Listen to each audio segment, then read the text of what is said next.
Vamos a hablar ahora con la licenciada en psicología, María Laura Ríos. María Laura, ¿cómo te va? Buenas noches. Hola, ¿qué tal? Buenas noches, Federico. ¿Todo bien? ¿Todo bien? Qué bueno, qué bueno. María Laura, vamos a hablar acerca de la bipolaridad. ¿Cómo podríamos denominar? ¿Qué es el trastorno bipolar? Bien, bueno, ya en el video lo explicaron bastante bien todo Sí. lo que vamos a hablar. El trastorno bipolar es un trastorno mental grave, recurrente y crónico, ¿sí? Esto es importante aclararlo porque como lo vimos en el video, es algo que es crónico y se mantiene en el paciente, en la persona que lo padece, y genera bastantes daños o interfiere en la vida y la calidad de vida, ¿sí? Y como bien se distinguió, podemos distinguir lo que es el trastorno bipolar tipo 1, que va a tener episodios depresivos, ¿sí? Ánimo decaído, poco placer o bajo placer en actividades que antes se disfrutaban, fatiga, hipersomnia. Y por otro lado, puntualmente se va a encontrar lo que es la fase maníaca, donde aparte de haber, digamos, síntomas de alta autoestima, ánimo eufórico, verborragia, reducción del sueño, algo principal característico va a ser justamente la posible aparición de síntomas psicóticos, como son las alucinaciones y delirios, por lo cual está muy bueno que se haya hecho la explicación y la aclaración que se puede confundir en un principio con lo que es la esquizofrenia, por eso se requiere de mucha evaluación. Y obviamente muchas veces se puede requerir hospitalización incluso en ese tipo de trastorno bipolar. Después vamos a distinguir lo que es el trastorno bipolar tipo 2, que va a ser fase depresiva, pero en vez de una manía, una fase hipomaníaca, que para resumirlo es una fase maníaca, pero un poco más leve, ¿sí? Con los síntomas más leves, donde no hay síntomas psicóticos y no se requiere hospitalización porque no hay un gran deterioro como en el trastorno bipolar tipo 1, ¿sí? Así que esto quedó bastante claro y así es como lo podríamos un poco catalogar. ¿Y cómo afecta este trastorno bipolar a una persona? ¿Cómo la persona, lamentablemente, que enfrenta esta situación, cómo lidia con esto? Bien, bueno, un poco también como mencionamos con los síntomas, ¿no? La persona empieza a tener estos síntomas capaz de depresión, ¿sí? De repente, y empieza a estar más inactivo, sin ganas de salir de su casa, sin ganas de ver a sus amigos, incluso puede dejar el trabajo, sus actividades normales y cotidianas, o el polo opuesto, como hemos visto, ¿no?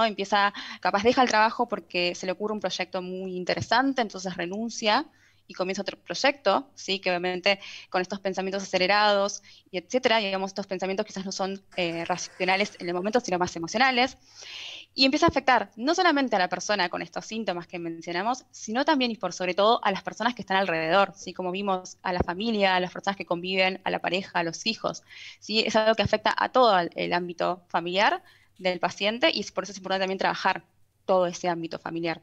Ujú. O sea que lamentablemente esos son los síntomas que pueden detectar que una persona puede sufrir, digamos, con ese trastorno bipolar, ¿no? Depresión, la persona puede llegar al punto Exacto. de abandonar el trabajo. Ahora, ¿qué es lo que lo provoca? ¿Cómo podríamos denominar? ¿Es una enfermedad genética? ¿Cómo es eso? Bien, el trastorno bipolar es importante lo que preguntás porque es un trastorno hereditario, podríamos decir que tiene una fuerte base biológica, ¿sí? Por un lado, es genética, pero no olvidemos que también hay un factor ambiental, es decir, no todas las personas que tengan un padre, por ejemplo, con trastorno bipolar, van a desarrollar sí o sí un trastorno bipolar, es decir, eso sería si sería principalmente y únicamente genético, pero entra en juego lo que es el ambiente, ¿sí? Entonces, también va a depender la probabilidad de, digamos, de desarrollarlo según el grado de parentesco, pero más allá de eso también va a depender el factor ambiental o el estrés, ¿sí? Que como bien vimos en el video es fundamental porque es parte de que se desencadene este trastorno. Es decir, tenemos una vulnerabilidad biológica, pero en presencia de factores ambientales estresantes como puede ser la pérdida de un familiar, como un trauma infantil, como una mala relación familiar, puede desencadenar y desarrollar un trastorno bipolar luego. Sí, generalmente se puede encontrar al principio, al inicio, algún factor estresante en particular, pero luego, una vez comenzado el trastorno, los episodios pueden aparecer, digamos, independientemente de lo que esté pasando en el ambiente a veces, ¿sí? Ahora, ¿cómo se puede diagnosticar? ¿Cuál sería, por ejemplo, los tratamientos médicos también a seguir, ¿no? Para enfrentar esto, porque es un tema que, mire, ya en este momento, María Laura, están llegando ya mensajes acá al WhatsApp de Sí. la que te escucho, preguntando desde a partir de qué edad, otras cosas más. porque la gente se está enganchando. Es un tema que a veces uno no conoce mucho, pero ¿cómo podemos, digamos, cómo se diagnostica y cómo sería, digamos, el tratamiento a seguir, ¿no? Genial.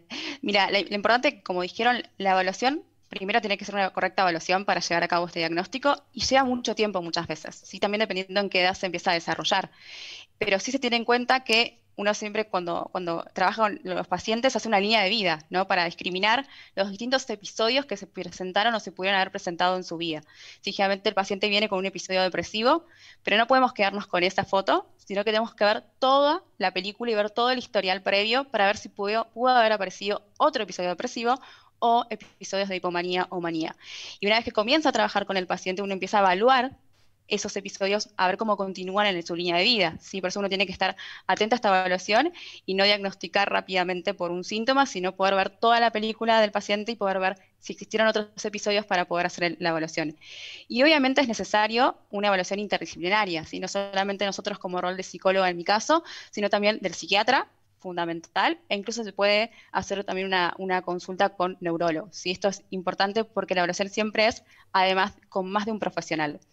Y el tratamiento, principalmente, como hablamos, hay una causa biológica y genética, pero no vamos a hacer solamente que es una causa biológica y genética, sobre todo porque, como explicamos anteriormente, hay una causa de estrés o ambiente, y si diríamos al paciente solamente es algo biológico, diría, bueno, entonces no tengo nada para hacer, solamente tomar esta medicación. Y no, hay mucho que podemos hacer para mejorar nuestra calidad de vida y para que no sucedan otros episodios. Entonces, por un lado está el tratamiento farmacológico, que es imprescindible y que es necesario, y en paralelo también se trabaja en lo que es el ambiente y el estrés, ¿sí? Tampoco vamos a tirar todo para ese lado, por así decir, porque si no, el paciente va a decir, bueno, no tomo la medicación porque es el ambiente y el estrés. Y no, ambos son fundamentales en el tratamiento. Y el tratamiento individual, digamos, la terapia cognitivo-conductual, que es la más recomendada para el trastorno bipolar, trabajamos principalmente en detectar las señales de alarma, por así decir, que es útil conocerlas, las señales de alarmas previas a que sucedan los episodios, ¿sí?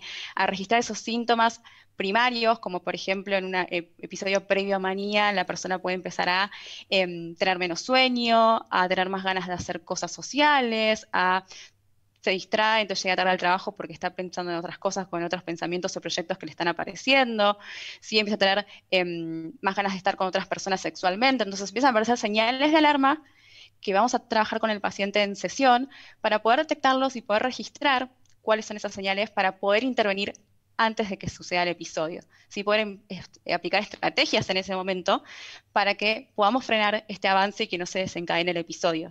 ¿Sí? Por ejemplo, en este caso, solicitar al paciente que esos días previos que está pasando esto, los 2 o 3 días siguientes, duerma 8 horas mínimo, que yo siempre hago la analogía de que convengamos que estamos con una gripe, ¿sí? Hacemos como si así como estuviéramos en gripe, hacemos las actividades cotidianas, pero más calmos, descansamos, vemos una peli, no nos juntamos con personas. ¿Sí? Por ejemplo, esto cuando estamos hablando previo a una fase maníaca. Si en una fase depresiva estaríamos detectando síntomas previos como querer dormir mucho, poca actividad, tener ganas de no ir al trabajo, faltar al trabajo o a la universidad. Y ahí va a ser justamente detectar estas señales para poder intervenir con otras estrategias como lo contrario acá, ¿no? Hacer actividades sociales, juntarnos con algún amigo, tener que hacer todas las actividades como habíamos quedado de la agenda, hacer actividad física, entre otras cosas. Esto es algo fundamental en el tratamiento, poder detectar estas señales de alarma tanto para el paciente como hablamos recién para la familia, los allegados, que ellos puedan conocer estas señales de alarma para poder ayudar al paciente en ese momento cuando detectemos estas señales y poder intervenir antes. También obviamente se va a trabajar lo que es manejo del estrés, como hablé anteriormente. El estrés crónico no es bueno para nadie, pero sobre todo para los pacientes con trastorno bipolar, porque puede llevar a una descompensación. Y obviamente a tener hábitos regulares, que también se habla mucho, hábitos regulares de sueño, alimentación, de actividad, ¿sí? Fundamentalmente de actividad. Todos nos hemos quedado una noche despiertos estudiando para la universidad. Y eso es algo que no debe pasar en un paciente con estas características, ¿sí? Porque ya una noche, 2, sin sueño puede también llegar a un episodio maníaco. Claro. Ahora estaba pensando, ¿no?, que estamos hablando de la persona que lo padece, ¿no, licenciada? Sí. Y en el caso de la familia, ¿cómo podemos lidiar con esa situación? ¿Cómo podemos ayudar a un familiar, a un ser querido que padece un trastorno bipolar, o sea, desde otro punto de vista, ¿no? Sí, bien, es muy importante, principalmente, ya de más decir, agradecer a este espacio que se pueda informar sobre esto, porque justamente lo que va a necesitar el familiar es recibir información, ¿sí? La salud mental está muy estigmatizada y muy poco se sabe de los trastornos mentales, o muy poco se habla, o muy poco se difunde, y es importante que el familiar tenga esta información, así como la estamos contando hoy, o digamos, en psicoeducación, nosotros llamamos, que es recibir información de qué estamos hablando. ¿Qué es este trastorno? ¿Es algo genético? ¿Es algo hereditario? ¿Cómo es su tratamiento? Y sobre todo, ¿qué señales o síntomas se presentan? ¿Sí? Y es importante también para que la familia, como bien decís, pueda ayudarlo y también pueda comprender la situación y poder verlo desde ese punto o perspectiva. ¿Sí? Es importante acompañar a los pacientes, acompañarlos sobre todo a adherencia al tratamiento, que también puede ser algo que al principio puede ser difícil, adherirlo al tratamiento, adherirlo y apoyarlo, ¿sí? Para mejorar esta calidad de vida, porque puede mejorar, y sobre todo para algo que trabajamos mucho también nosotros con las familias, aprender a comunicarse tanto el paciente como con su familia de una manera clara y de escucha activa, ¿sí? De escucha y de comprensión, que quizás por todos estos episodios previos sin diagnóstico pudieran haber desarrollado una relación dificultosa, ¿sí? O de mala comprensión en la comunicación, y eso va a ser fundamental, que los escuchemos, que los acompañemos a adherirse a un tratamiento y a cumplir con esto, y obviamente informarnos para saber de qué estamos hablando y con qué estamos teniendo enfrente para poder ayudar. Qué bueno, qué bueno. Realmente saber que la familia tiene que estar atenta. ¿Y crees que, licenciada, nosotros como sociedad estamos, digamos, capacitados, conocemos de ese tema? Porque yo creo, si bien uno escuchó hablar y sabe medianamente lo que es, no sabe cómo lidiar con una situación así, porque muchas veces uno se desespera. Hemos tocado acá en el programa del Habla que te escucho otros problemas, ¿no? Como depresión, en fin, otros temas también que afectan no solamente a la persona que lo padece, sino que también todo el entorno familiar lo sufre, ¿no? Sí, totalmente. Eso es lo que veíamos recién también en los videos. No solamente afecta al paciente, que obviamente le afecta bastante, también a la familia. Sí, es una situación que Claro. bastante genera como frustración, como incomprensión, no saber qué está pasando, ¿no? Y también por eso es importante marcar la parte biológica y de estrés, porque justamente el estrés va a estar acarreado un poco con la parte ambiental de la familia, ¿no? Digamos, vivir en un ambiente donde hay mala comunicación, donde no nos podemos comprender o entender lo que nos está pasando, va a aumentar el estrés del paciente. Por eso volvemos a repetir lo importante que va a ser realizar técnicas o estrategias de manejo de estrés y de trabajo con la familia en la comunicación para que esto obviamente disminuya y no altere el cuadro. Entendido. Y ahora esa gran pregunta, ¿no? ¿Cómo se puede convivir con ese trastorno? Porque estaba viendo acá unos mensajitos que están llegando. Por ejemplo, dice así: hola, estoy viendo el programa y a mí me está pasando todo eso, o sea, todo lo que usted está hablando, licenciada. Hace 4 años que sufre ese cambio de estado de ánimo. Desde que me divorcié, soy Marcelo de Río Grande, nos escribe acá. O sea, ya hace 4 años que está, digamos, lidiando con este trastorno bipolar. Ahora, ¿es un trastorno, es una enfermedad que tiene cura o no tiene cura? Bien, como bien vimos, es un trastorno crónico, ¿sí? No tiene una cura definitiva, pero por suerte y afortunadamente hoy contamos con tratamiento efectivo para poder controlar y manejar al trastorno bipolar y los síntomas, ¿sí? Poder llegar a estabilizar al paciente. Entonces, hoy, por eso digo, estamos afortunados de poder decir que tenemos un tratamiento y que el paciente puede realizar una vida lo más normal como cualquier otra persona, vivir, trabajar y manejar sus áreas sociales, laborales, académicas, lo más normal que otra persona que no tenga trastorno bipolar, ¿sí? Esto es gracias al tratamiento, obviamente, farmacológico combinado con un tratamiento cognitivo-conductual. Así que sí, por suerte podemos decir que sí, puede mejorar su calidad de vida y puede llevar una vida totalmente normal con estas dos estrategias. Y una pregunta, licenciada, ¿a qué edad más o menos es que una persona puede detectarse con este trastorno?